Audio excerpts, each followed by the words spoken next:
गुरु रूठ जाए फिर तुमको बचाने वाला दुनिया की कोई ताकत नहीं है। बालकृष्ण भगवान सजनो, सबरी जी को अपने गुरु जी की बातों पर विश्वास था। गुरु जी ने देह का त्याग किया और सबरी जी रोने लग गई। जैसे अयोध्या जी में हमारे एक संत रहते थे और महात्मा जी का एक शिष्य था। बाकी जितने भी चेले थे सब पढ़ लिख कर घर को चले गए, पैसा कमा रहे थे। एक चेला ऐसा था बेचारा जो पढ़ा लिखा नहीं था पर गुरुदेव की सेवा में लीन था। गुरु जी को कब कहा कौन सी वस्तु की आवश्यकता है कहने से पहले चीज उपस्थित हो जाती थी। ऐसे उसने जिंदगी भर गुरुदेव की सेवा करी। अब गुरु जी का जब अंतिम समय आया चेला चरणों में गिर पड़ा और कहा गुरुदेव मैं तो पढ़ा लिखा भी नहीं हूँ और आप मुझे छोड़ के जा रहे हैं, अब मैं किसके सहारे रहूंगा? कौन रोटी खिलाएगा मुझे? आज तो आप मेरे सिर पर थे। तब गुरुदेव भगवान ने अपने शिष्य को रामचरितमानस की पुस्तक दी और कहा बेटा इसका नाम है रामायण। अयन माने होता है घर और रामायण माने रामायण राम जी का एक साक्षात घर है। तो चिंता मत करना गुरुदेव मुझे पढ़ना नहीं आता। कहा पढ़ना नहीं आता कोई बात नहीं बेटा, तो रोज नहा के नहलाइयो और खिला के तब खाइयो।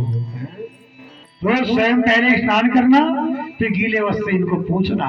ये राम जी का घर है और करुण हृदय से राम जी को पुकारना। एक दिन राम जी निकल के जरूर आएंगे। अब चेला बेचारा जिंदगी भर राम राम उस रामचरितमानस को पूजा करते रहा, आरती करते रहा। भयंकर संकट जीवन में आया, अपने गुरुदेव को पुकारा और कहा गुरुदेव आपने कहा था राम जी का घर है, फिर कहाँ गए राम जी? पूजा आराधना करते करते बूढ़ा हो गया। तब गुरुदेव भगवान ने राम जी से आग्रह किया प्रभु मेरी बात झूठी हो जाएगी, आपको जाना पड़ेगा, आप जाओ दर्शन दे करके आओ। तब राम जी ने रामायण से राम जी निकल करके आए। उस बालक को भगवान ने दर्शन दिया। ऐसी सबरी को भी अपने गुरुदेव की बातों पर विश्वास था। रोज बेचारी सुबह मार्ग में पुष्प बिछा देती थी। और भगवान को जब वनवास हुआ ना, दंड कारण्य में ऐसे ऐसे महात्मा भी थे जो पेड़ पर उल्टा लटके हुए थे, पेड़ों पर लटके थे। कोई फलाहार में था, कोई साधना अखंड कर रहा था। पर सजनो नाम हरि जप तप कीने ना आत्म को जारे, नावारी जे धोती टांगे ना काया के पसारे। नावारी जे जप तप कीने, खाली कोरी जप तप से भी रिझने वाला नहीं है वो परमात्मा। नावारी जे जप तप कीने ना आत्म को जारे, इस शरीर को सुंदर बनाने से भी रिझने वाला नहीं है। और नावारी जे धोती टांगे, भैया भजन नहीं करोगे खाली धोती टांग के भी रिझने वाला नहीं है परमात्मा। नाम और रीझे धोती टांगे ना काया के पसारे। कैसे रीझेगा? बोले ताया करे धर्म मन राखे, जग से रहे उदासी, अपना सा दुख सबका जाने, बोले ताई मिले अविनाशी। अपना सा दुख सबका जाने, ताई मिले अविनाशी। संसार से उदास रहे उसको परमात्मा खाली पेड़ पर लटके। एक हमारे पिथौरागढ़ के एक महात्मा थे, अब जब वो पेड़ पर लटक के जीव मुंह सब छेद करके पेड़ पर लटके थे, भैया पिथौरागढ़ के बड़े बड़े लोग कहा महाराज आपको पता है? हमने कहा भैया हम तो सामान्य स्तर से राम राम करने वाले महात्मा हैं, हमको न पेड़ पर उल्टा लटकना आता है और न नीचे से आग जला के धुआं पीना आता है।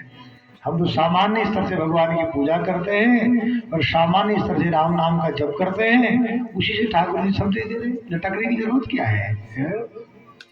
भैया हम लटकते तो नहीं है। और लटकने वाले जो महात्मा थे ना वे जेल में बंद हैं, वो बालकृष्ण भगवान की इसलिए हम तो एक ही चीज कहते हैं, आप अपने आचरण को शुद्ध रखो, चरित्र को पवित्र रखो।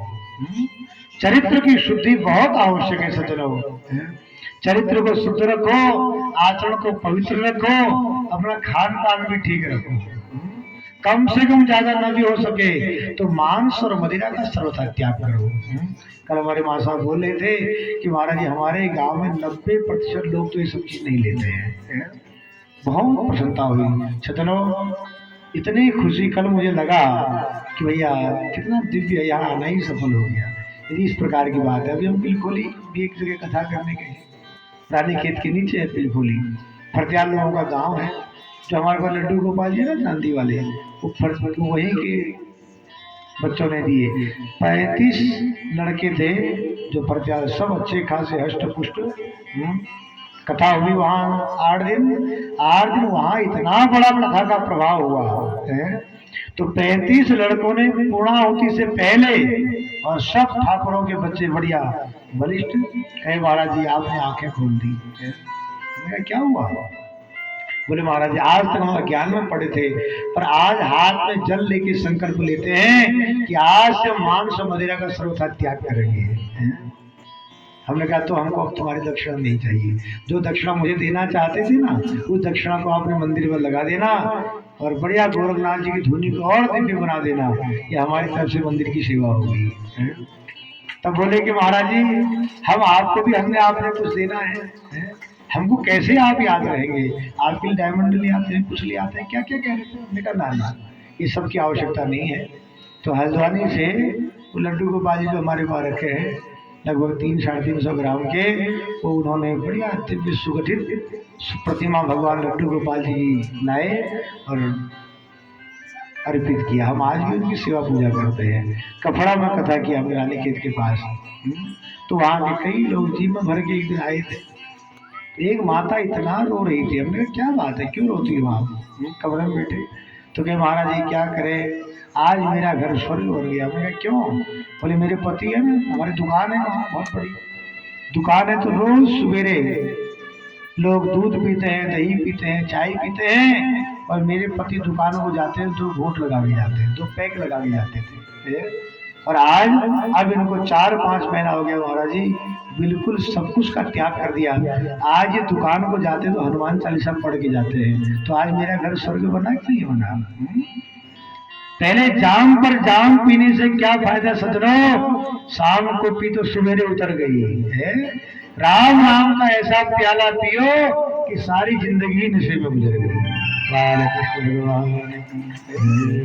ऐसे जाम पी के क्या फायदा कि शाम को तुम 1000-2000 की बोतल को लेके आओ और रात को कलह क्लेश करो, पियो, और सुबह तुमको पता ही नहीं कि मेरे 1000 रुपए खर्च हो गए। इज्जत भी गई, पैसा भी गया, धर्म भी गया, सब कुछ चला गया, हाथ में कुछ नहीं लगा। इसलिए हम कहते हैं कि जाम पर जाम पीने से क्या फायदा कि शाम को पी तो सवेरे उतर गई। राम नाम का ऐसा प्याला पियो कि बचपन से लेके बुढ़ापे तक सारी जिंदगी नसीब में गुजर गई। हमें पता नहीं लगा आज तक। आज तक पहले तो हम लोग स्कूल जाते थे ना, तो कॉपी में तारीख लिखते थे 1-2-2003, 1-2-2005।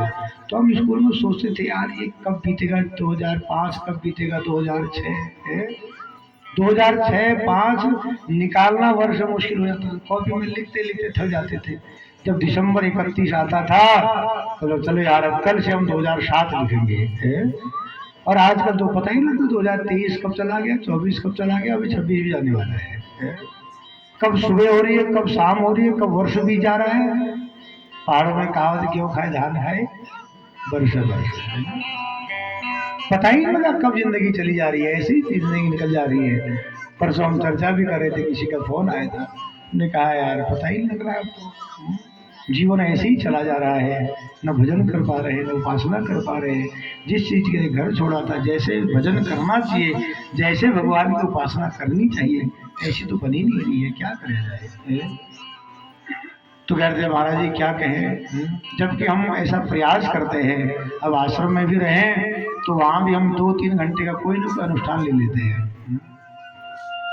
पंडित जी महाराज अभी भी परसों एकादशी के दिन ही भगवान शालिग्राम का सहस्त्रार्चन हुआ। उससे पहले बागेश्वर कथा करके आए। वहां भी हम बागेश्वर भी ऐसी जगह गए कि क्या दिव्य जगह थी। बुग्यालों में गए कथा करने। बुग्याल कहते हैं वहाँ बहुत दूर था, लेकिन इतनी भीड़ साहब वहाँ क्या कहें आपको। वहाँ कथा होती सवेरे 11 बजे से लेके 2 बजे तक। 11 बजे वहाँ लगभग 700-800 लोग इकट्ठे हो जाते थे और 2-2:30 बजे तक कथा चले। 3 बजे से फिर वहाँ भंडारा शुरू होता था, कथा भी पूरी हो जाती थी। हमने पहली बार ऐसा किया, लेकिन बहुत अच्छा लगा। 3 बजे के बाद फिर कमरे में आके हम लोग रेस्ट थोड़ा आराम किया, फिर जो करना है फिर करते थे। बालकृष्ण भगवान की जय हो।